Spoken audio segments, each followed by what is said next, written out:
let's get to the news. And this falls into one of those polarizing, unintentionally political buckets where, we got to fight about everything. We can't get on the same page about anything in this country. It's depressing. It's sad. It is. Sad! Exclamation point. But that's where we are. And it intrudes upon the NFL, and people are going to complain. Why are you talking about it? Well, we're talking about it because it's one of the top stories right now in the National Football League, because the NFL and the NFLPA, Chris, have finalized, and nothing's ever final until it's actually implemented, and even then it can be changed. But for now, they have finalized the procedures for COVID-19 protocols, 2021 training camp, preseason, regular season, and there is a clear dividing line. Those who have been vaccinated, those who have not been vaccinated. And surprise, surprise, if you make the quote-unquote personal choice to not be vaccinated, it's still 2020 for you. Yeah. You're still subject to the same requirements. Up your nose with a rubber hose every morning for a test. Mask on in the facility. All the things that applied last year apply this year. If you choose to get fully vaccinated, if you get it accomplished before the start of training camp, you get treated differently. And that's just the way it is.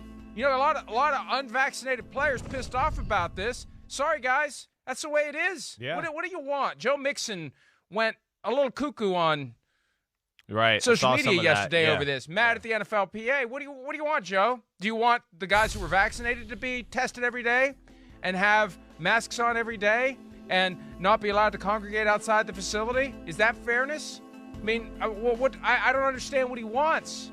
Or does he want no restrictions to apply to anyone, even the ones who aren't vaccinated? It really is odd to me, Chris, but this was inevitable. Yeah. This is if guys aren't going to get vaccinated, there's going to be guys who get a little upset when they realize the ones who choose to get vaccinated are going to have an easier time of it this year. Way easier, let alone these aren't even the regular season protocols and all of that. And, who knows if what the close contact protocols will be, whether you're vaccinated or not vaccinated, or if you do test positive for COVID somehow, some way, and you've been vaccinated, those rules might be a lot easier, 2 negative tests and 3 days of, being away from everybody and you're good to go, right? I mean, that's some of the stuff they do in the NBA right now with that type of stuff with vaccinated players. So even that would be less as well if that happened. But I mean, Mike, listen, it goes back to the beginning of time when we started COVID, right? What was the first thing I said to you about NFL players and COVID, right? They don't care about it. They don't give a damn about it. They don't. And I think that's an issue, obviously, that they're fighting through in the NFL right now. And the big thing is to where you talk to players where you want to go, wait, don't you want to play? Don't you want your money? Don't you want to be at your best and, know that you had all the advantages and didn't have to, have the disadvantages of all, limited people in the weight room because you're not vaccinated and everything else? Don't you want that? And, of course, put your team in the best position to succeed as well. That's where, me as a guy, as an ex-player, and I will say, have not been vaccinated yet and going to on Tuesday. I have my appointment, all right? I've been hesitant. But, yeah, it's the right thing to do. It's the best thing for society right now. And I think players who are these alpha males and healthy and young, they just think, let me fight it naturally. But it's not the best thing for the league, their careers, and really society at this point. But regardless of whether they believe, and they do, that it's not going to affect them, that they can fight it off if they should get it, the idea that if you get it, and we have countless stories from last season where guys get it, no symptoms. Cam Newton, no symptoms. It didn't let him still play in that Monday night game against the Kansas City Chiefs. He still wasn't allowed to play. Right. So you've got this very simple up or down, yes or no test result. And if it's yes, you can't play. And I understand if you're vaccinated and you still test positive, but still, it's going to be a different reality if you're vaccinated, and because you're not going to be tested every day. That's the other side of it too. Right. If you're not vaccinated, every day you're rolling the dice on whether or not you come back positive. If you're vaccinated, you're not rolling the dice every single day. it's going to be harder to even get flagged and end up in the protocol. But my point is this.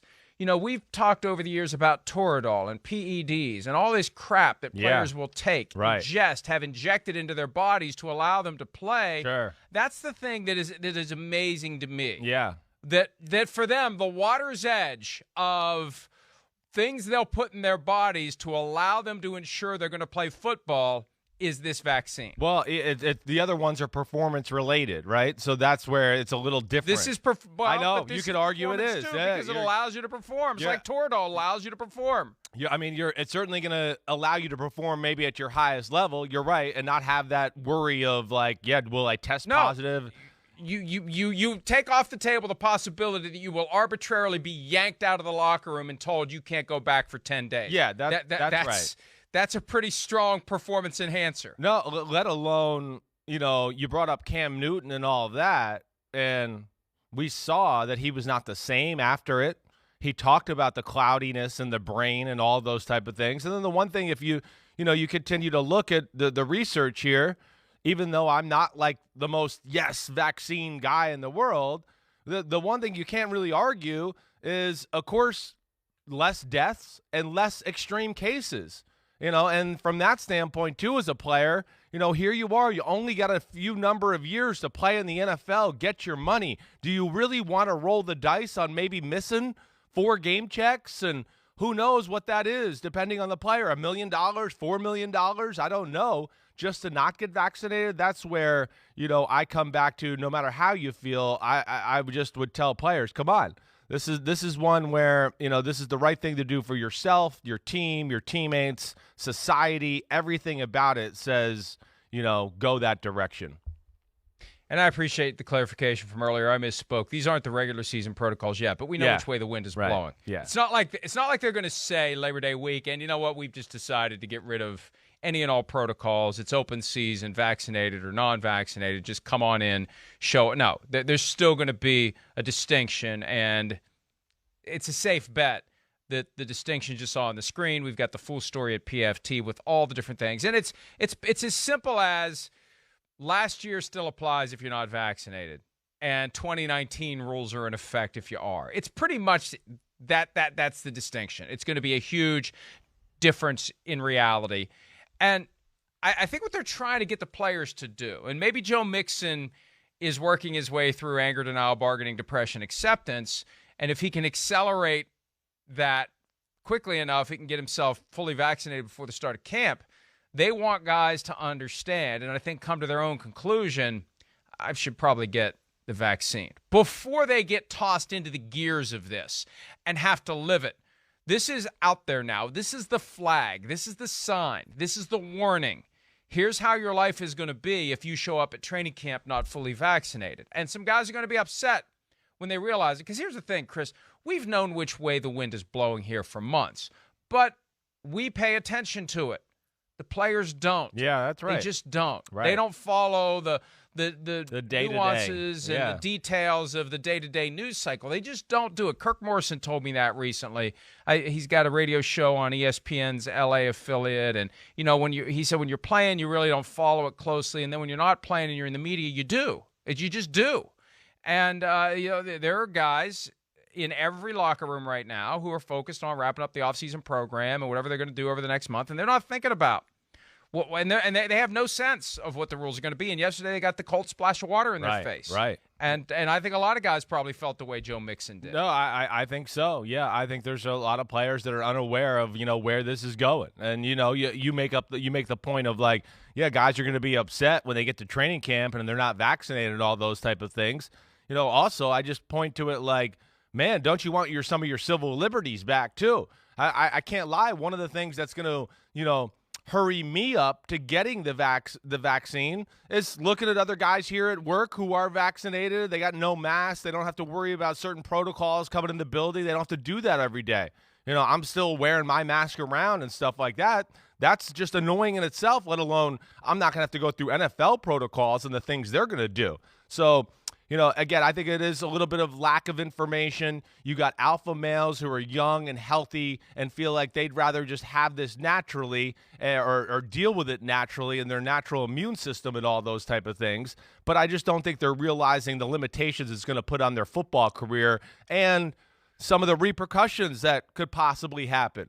Whether it is missed games because of failed tests or, again, we've seen – players like Raquel Thompson, right? The running back from the Jacksonville Jaguars, Thompson, I'm saying. Raquel Armstead, who missed a whole year of last year because of COVID and those things. So, there's a lot of things, I think, to point the players into saying, hey, even if you don't love the idea of the vaccination, which I don't either, I think there's more positives than negatives when it's all said and done, and especially as it applies to their careers. I thought about you last week on the issue of the vaccine and whether or not you were going to do it, because if you got any plans on making the rounds at training camps this year, you ain't getting in if you're not vaccinated. I know. Period. Yeah. Media's not getting in. Right. And so, the players think they're being treated unfairly because they still have these limitations. Anyone in the media who has decided that, on whatever basis, from the legitimate to the ridiculously kooky, it puts magnetic crystals in your body. Well, whatever your basis. If you choose not to do it, you ain't getting in as media. You're just not getting in, period. So that's part of this as well. Here's Mike Zimmer, the Vikings head coach, meeting with reporters yesterday when he laid pretty bluntly, as he tends to do, the realities for the players who choose not to get vaccinated. We're just trying to educate these guys. They have to make their own decisions. The unvaccinated players are going to have a harder time in the season. They're going to be wearing masks. They'll have to social distance. They'll have daily testing. They won't be able to go home for bye week. They'll have to come back here and test every day. When we go on the road, they won't be able to go out to dinner with anybody. They'll have to travel on buses differently, travel on planes differently. So, the meetings will be, a lot of the meetings will be virtual like this is here. And so there's not only the safety part of getting vaccinated, but as far as being part of a football team, and it's just going to be so much easier. Like with me, for instance, I don't have to wear a mask. We have staff meeting the other day. We got, everybody's in the same room. We can sit there and talk as opposed to trying to do this like we're doing here. And, I know you guys know I don't really like doing all the media stuff, but I'd much rather be sitting in a room talking to you than looking up at this camera and then looking down at you.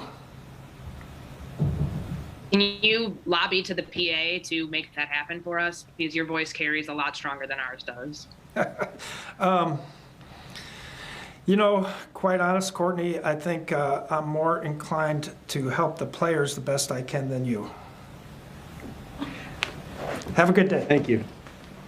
That's a good answer, though. I like it. Oh, you got to love Mike Zimmer. And that's the thing. They are trying to help the players. Yeah. And this is a delicate balance, because most coaches are wired to get right in your face and tell you how it is. I'm reminded of the scene from Remember the Titans when Denzel Washington is telling the guy, football isn't fun. Zero fun, sir. I mean, you tell him how it is from day one. Right. This is how it is. And it's got to be so counterintuitive for guys like Mike Zimmer, Bruce Arians, Mike Tomlin, although, Tomlin's still telling them how it is. And, oh, by the way, the Steelers are all vaccinated.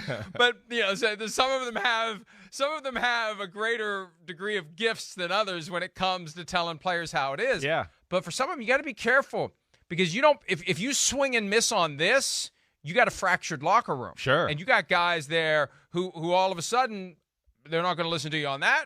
And maybe they're not going to listen to you on other things. No doubt about it. You got to. I feel like as a coach, you got to approach it from like the education process, like you're talking about. Like Mike Zimmer has talked about. Help these guys out. If you sound like you're, Napoleon or Mussolini, and you're yelling at guys and doing all that. But I think Mike Tomlin, all he has to do, because he knows how to connect with each individual, and he recently said he's developing that personal relationship with Dwayne Haskins as they possibly find their future quarterback, on not even on waivers, just available. Hey, you get him for the minimum. But I think he's got that gift where he can walk up to these guys and just tell them how it is and tell them what they need to do, and they're going to do it. No doubt about it. Or he spreads word through the captains of the team who he knows are wired like he is or whatever. And, hey, you better tell these dudes they better get their vaccinations if they want to be all in practice and get on this team and that type of stuff. Like, word will spread the right way. You're right. Well, and he's got the magic touch. Also, where I think, as long as you're not too preachy and just, forcing it on people too. The other thing that I think is interesting, at least to where the coaches can win over players that are skeptical or on the fence, a lot of the coaches didn't want to get vaccinated. I mean, I think you know that. You've heard enough stories, at least I have. I know there's some but I think there was a lot more resistance than we even actually know of, but they realized, like, wait, this is what I got to do. This is what I got to do for work. A lot of those coaches are wired like the players are in that way, where it's just like, I don't care about COVID. I'm a tough man. I play football and do that. But they did it for the better of their life, the team, everything like that, and maybe that could help the players too. You're speaking to a deeper issue here that crosses the lines of sport into society at large. And this is a real question. Yeah. When did we become a nation of 5-year-olds who don't like being told what's good for us? Like, why is it that when you tell someone what's good for them now, it's acceptable to say, I'm not doing it? Well, but you need to. Well, I'm not doing it. Don't tell me. Don't act like you know. But you're acting like you're 5 years old. Like, I don't understand that, Chris. Why all of a sudden that's just the way it is? You got to tread lightly. I made this observation on Twitter last week. That it takes courage to speak truth to power, and nowadays it takes even more courage to speak truth to stupid. It was a great tweet. I love that. It was one of your best of recent memory. Yeah, that's a low bar. Well, it's a low bar. But I mean, I hear you. But it's also about, it's a deeper issue too. People have been scorned by the pharmaceutical industry. I know we've talked about that. So there are people that don't totally trust it all the way. I'm one that is a little bit of no trust, okay, and a little bit of, yes, I'm young and I'm blood type O, and I'm a little bit of the thought of I'd like to do it, naturally and those type of things as well. And, also, I was also kind of just like, well, maybe there's going to be another variant, and maybe they're going to come out with a better vaccine. I was kind of one of those guys. I'm not anti-vax. I just was kind of like that. Like, let me wait a little longer and see. But I realize the writing's on the wall. You see the evidence right now, through the CDC numbers, the numbers going down with deaths, hospitalization rates, all those type of things, especially in the vaccinated states. And you see in the states that are not vaccinated, it's the opposite. So, like, that's where I would preach to players, like, come on, it's time to just, jump on the bandwagon. I know it's not perfect, and you might not like it, but it's the best thing to do here. There was, like, one of the most obvious news blurbs I've ever seen over the weekend that breaking, COVID cases up in those who aren't vaccinated, COVID cases down in those who are. Gee, thanks. But maybe that's the kind of simplicity it takes to bust through the shell. And look, I think that this is all a product of the algorithms that are fed to people by their social media 100%. applications. 100%. And it's a long-standing, over-time brainwashing that skews us in these two separate directions. Whoever's behind it, the Russians, someone else, space aliens, they're winning. I don't know. They're winning. But they're winning. They are. Because they know how to find the people who are predisposed to behave a certain way, feed them over and over again with only the slant on reality that they've been clicking on. Right, yeah. And it just creates this divide where it's impossible to tell people the way it is. Because for the same reason that you or I would say to someone, why don't you see the obvious truth? Their response would be, why don't you see the obvious truth? And good luck bridging that gap. Another truth that we're dealing with in the world of vaccinations intersecting with the NFL, right?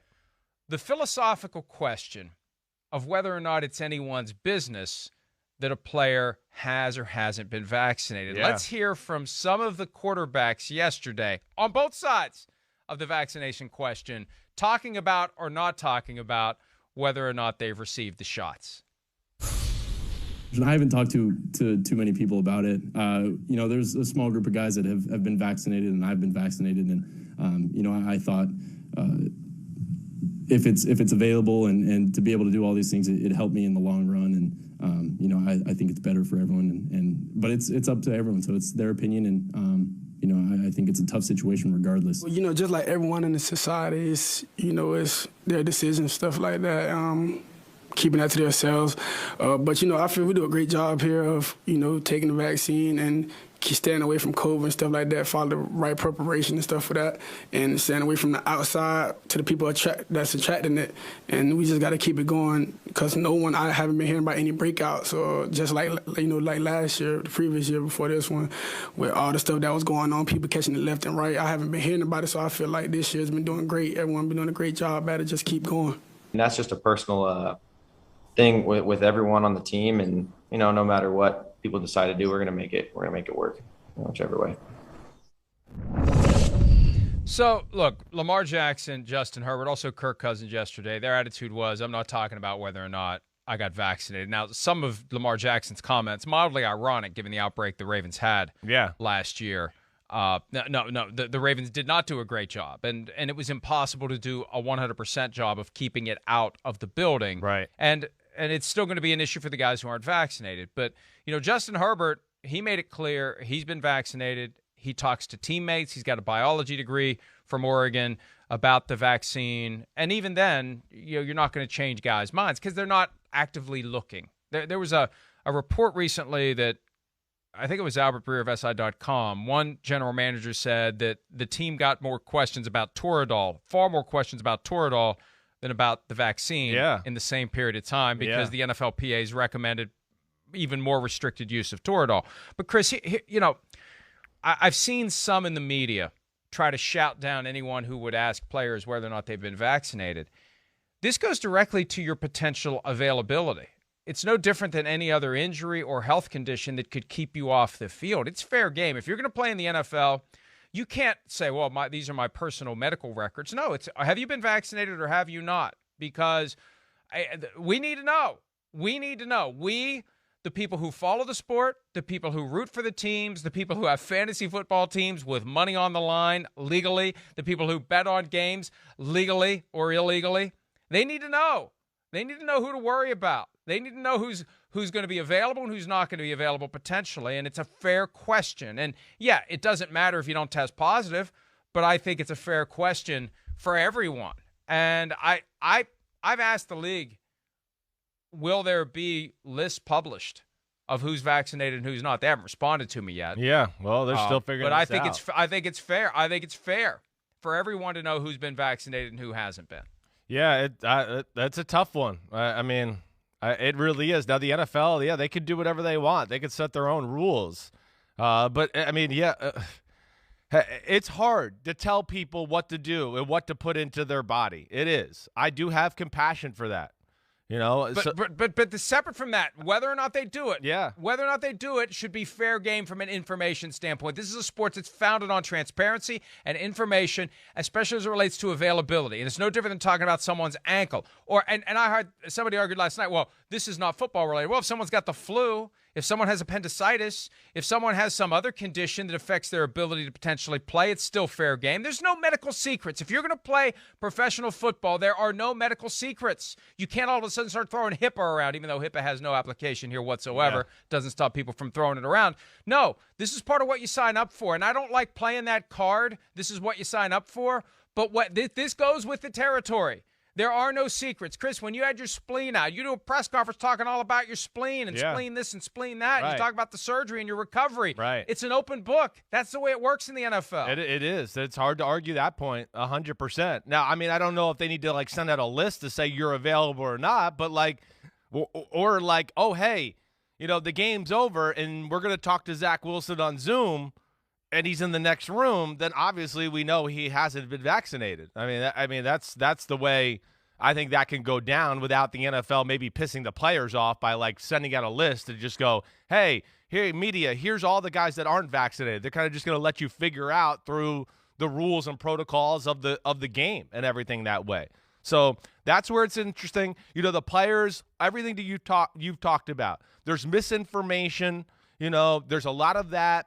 Players are confused. They're alpha males also in the fact that they, like I said, they don't give a damn about COVID. They think they could do that. They see the news of, you know, some teams who have been vaccinated had outbreaks, or Chris Paul recently who's, you know, vaccinated and he's now in a protocol for the NBA during the playoffs and might not be able to play. So, like, I think all of these things are leading some of these are young men for the most part, to be a little bit hesitant about the whole thing. And they're kind of trying to take this all into account and figure out what to do. But, you know, as you're saying, the NFL makes the rules here. That's the way it is. And they're going to have to figure out how easy or hard they want to make life for themselves in this 2021 season. Well, and part of it, too, is, and we touched on this earlier, the influences around you, the teammates, the coaches, family members. It can become a stew of conflicting signals and messages, and it puts the individual sometimes in a tough spot. If you've got a parent or a spouse or a loved one who is strongly anti-vaccine and is constantly saying, don't you get that shot, don't you get that shot, and you're getting the pressure from coach, team leader, trainer, etc., you probably should get the shot. That's going to create some real havoc for that person. Yeah, it is. It's definitely going to cause havoc for that person. There's no doubt. And here, you know, listen, I understand there's still unknowns out there a little bit. Like I do wonder this, right? But like the Chris Paul situation, I don't know how aware you are. Fully vaccinated, did everything the right way, all of that, but somehow is in the protocol. Like I mean, I don't know where I'm going with this. I basically I don't know enough about what's going on in the NBA to even know how he got doesn't flagged. matter. That's Right. what I'm curious about. How do you even get because flagged? they're still getting But he's not tested, even they're vaccinated. And see, that's the other thing where I wanted to go with it. Well, how do we know all these people that are vaccinated still don't have the sickness and can pass it along? Those are things we don't know yet. Now, obviously, maybe it's not being passed along quite as aggressively, but I mean, I see people who have colds right now, and I go, do you know if it's COVID? And they're like, well, I've been vaccinated. I want to go, well, did you get tested? Because, I mean, yeah, you could also argue and go, yeah, we've been vaccinated, but people aren't being tested the same way anymore either. They're also just going, well, I've been vaccinated. I don't know what I have right now. I'm cold, I'm coughing, but I've been vaccinated. Who cares? And that's some of the things I've heard some players talk about through social media too. And it's just another interesting case that I think, you know, it's to think about. Well, and you know what? As you say that, I'm multitasking. Good. I'm asking the league what the procedure is going to be for testing the vaccinated players, because all we know from yesterday is there won't be daily testing. Right. I'm There's asking, gotta be will they be tested right? at all? Yeah. What is the mechanism, if any, for them to be flagged as being COVID It's positive? an interesting thing, and I didn't mean to bring up something you didn't know about the Chris Paul thing and all that. But it just is I didn't know what the I knew about Chris Paul because I wrote about it yesterday. The fact that he tested positive and he's out indefinitely could be something that prompts NFL players to say, I don't want that to happen to me. Now, it complicates things when he was vaccinated. Yeah, I know. But if they're not going to test the guys who are vaccinated, it ain't going to happen. Yeah, I know. That's the thing. That's the ultimate litmus test. You can't fail a test you don't take. Right. So that's what we'll find out. And here's how it goes. I've said this before, so I don't think I'm going to get myself in trouble for saying it again. I'll send a question to the league. Sometimes they respond right away. Sometimes I got to ask 2 or 3 times. And they probably know me well enough to know that I've got a sufficiently short attention span that I'll forget about it and I'll move on. And now that I sit here and think about it, there have been a few questions I've asked in the past week that I forgot about and they never answered. We'll see what kind of answer we get on this one. But this is one that's going to fall into the category of I'm going to keep asking until I get an answer, because I think it's an important one to know the answer to. Yeah, agreed. It's something, listen, I'd like to know more about, certainly just as a guy that's sitting here learning more about it. But, you know, hey, to button all this up and everything like that, man, as an NFL player, wow, you're rolling the dice. That's all I could say. And I'm not a guy that's been like, yeah, go get the vaccine this second right now. I'm just saying, from an ex-player, been around it my whole life, everything that looks like it's been put in place. You hear the coaches, how hard it was to communicate last year, all the bad things and annoying things, let alone like lack of camaraderie. We're going to go play in a game and I can't fly with the team. I got to go on the other plane with like the non-vaccinated guys and not be with you guys when you go out to eat maybe and all that's enough to make me get vaccinated if I'm a player. I need the camaraderie of the team, the life and soul of the team. That's what gets you going as a football player. And that's really, I think, the thing that would bother me more than anything. And that's why there's a very real competitive component to this. There because is. The teams that get the higher concentration of players vaccinated will have a more normal reality, and the camaraderie will be greater, and they'll be unified, and they'll be together, and those walls won't be there like there were last year. And you could say the walls will be even worse this year because you've got two different classes of players. At least last year, everybody was in the same boat. Yeah, that's right. This year, you're going to have the vaccinated who are in first class, and you're going to have the unvaccinated in coach, and the guys in coach are going to resent the ones in first class, even though the ticket to the first class cabin is free. Right. Anyone can have it. And there's nothing funny about it, although there are parts of it that are like, why is this so complicated? But it is complicated. Yeah. It is. And I heard something recently that, we've been talking about the reality that when it's time to craft the final 53-man roster, all things being equal, the guy who's vaccinated is going to be kept. Yeah. And the guy who isn't is going to be cut. That's a given now. And the NFLPA is never going to be able to prove it unless there's another Brandon Bean moment where someone comes out and says, right. Yeah, I couldn't decide between these two running backs. One was vaccinated, one wasn't, so I kept the one that was vaccinated. I heard that there's actually some teams considering cutting unvaccinated players before camp to increase the percentage, taking fewer than 90 to camp. So you have, to the extent that they do have an 85% magic number, even greater team reductions and restrictions. Right. Maybe you're going to have 80 or 85 players when you go to camp and have some other reason for it. But the truth is going to be, we're shedding the unvaccinated, so our percentage of vaccinated players is higher. I won't be shocked. I don't know. Remember early last year, I think we had this conversation a little bit before training camp, the same thing, because I had a few coaches last year who were dabbling with that idea. Not that, of course, anyone was vaccinated, but the fact of maybe we should make the roster smaller just to decrease the chances of as many people being around each other and everything like that. So I don't doubt that, and that does make sense. I mean, again, you certainly, 90 guys at camp, that's great. You can get away easily with, if we got 90 guys here and 75 are vaccinated, you could dispose of the 15 and certainly still make camp go and not have really an issue, especially with the way the practice rules are now with no two-a-days every day and, limited contact and things like that, to where you could. And I would think some coaches are seriously going to think about that for sure, Mike.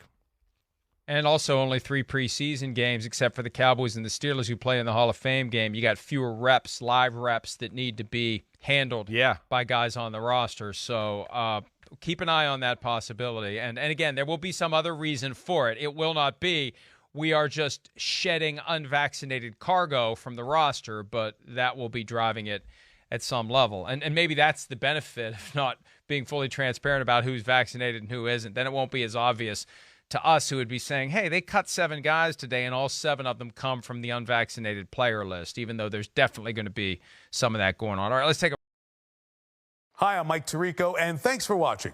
Make sure to hit subscribe for the latest news and highlights from NBC Sports.